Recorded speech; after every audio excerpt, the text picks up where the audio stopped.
So they've got a turret at the perimeter. Told you resistance would be heavy.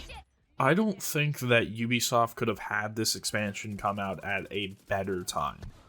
Welcome, I'm Ryden, this is Blord Gaming, and today I'm reviewing Warlords of New York, the new expansion for The Division 2.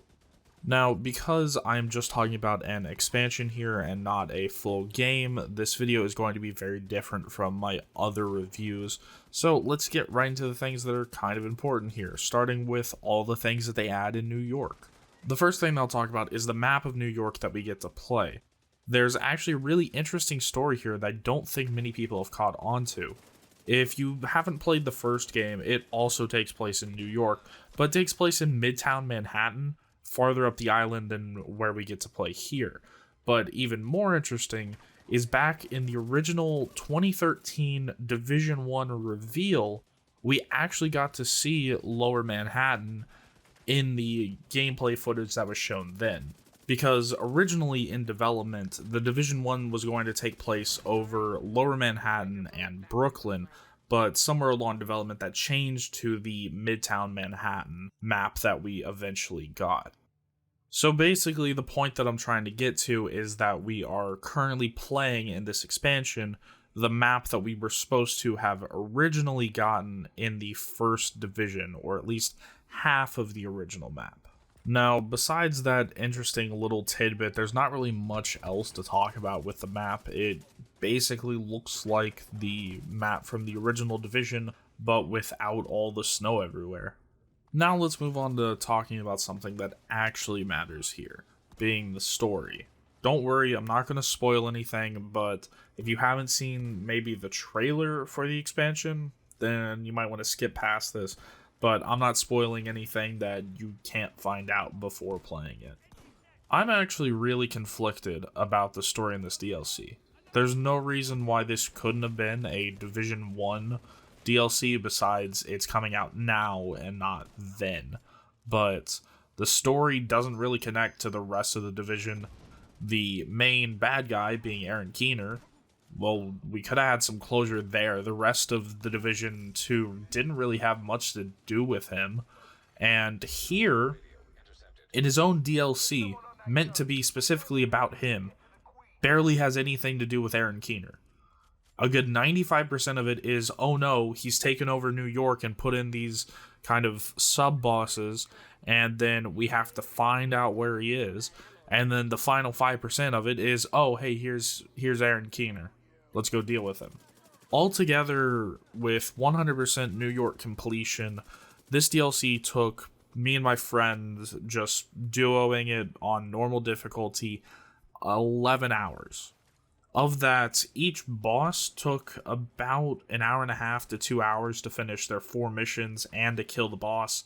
And then everything else of that was just kind of running around and doing all the side stuff. There's very few side missions which don't really connect with anything else. And there is the final boss of Aaron Keener, but I'm not really going to talk about that because that's kind of spoilers. To kind of jump off of that, the only faction of enemies that you're going to be fighting in this is the Cleaners, which is quite possibly the worst choice that they could have picked, because the Cleaners use primarily fire, the one thing that completely bypasses all cover that you take in a game that is supposed to be a cover-based shooter. Yeah, that doesn't work out as well as you would hope that it would. If New York and all of its story were the only things that you got with this expansion, then it definitely wouldn't be worth the price of admission, but they do add in a lot of things that change the DC area as well, including a completely new end game. So let me just go through a few of those things, and I'll say a few things about some of them. Starting out with Seasons, which is basically a battle pass, because, of course, Ubisoft would somehow be able to get a battle pass into the division. Next is global events, which, as it sounds, they're basically timed events. Then there's leagues, which you do certain things and you get league rewards, but they're also timed, so I don't really see how they're different from seasons, but they aren't called seasons, so they're called leagues. Next is the global difficulty level. They replaced world tiers. which didn't really need replacing, but now instead of world tiers 1 to 5, there's just global difficulty levels like normal, challenging, heroic, and whatnot. And so you don't have to choose that for each individual mission. The world will just have its world difficulty level, and you just go into missions like normal. Next, there's the level increase, which goes from level 31 to 40, and of course they had to change how in-game worked there too. In the base game, if you haven't played it yet, basically you would go from level 1 to 30, and then you would get into gear score where you would get up to some high number. I think it was in the 400s or so, and that would be the top gear score level. Well, now, once you get to level 40, there is no more gear score. You just have level 40 items, and some of them are better and some of them are worse. There is no more gear score to work on. To kind of wrap this up and end this video off, if you're looking at buying this DLC specifically for the New York and story aspects of the game, just wait. Just wait. It's not that amazing. Just wait for it to go on sale.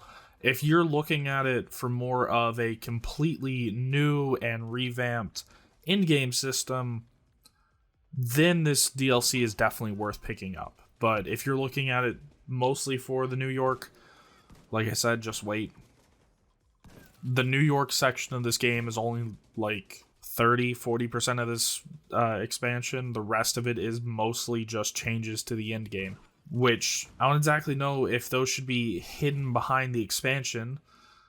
Some of them I can see definitely holding behind the expansion, but having two separate in-game systems going at the same time with gear score and with the whole level 40 being the only thing with no more gear score going at the exact same time, that's just a whole big mess. And basically I think that you're going to have a bunch of people getting this just so that they can get into the new end game with level 40 and all that kind of stuff.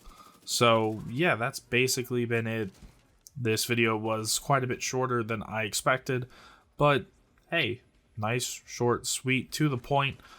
As always, I'm Ryden, and I'll see you guys in the next one.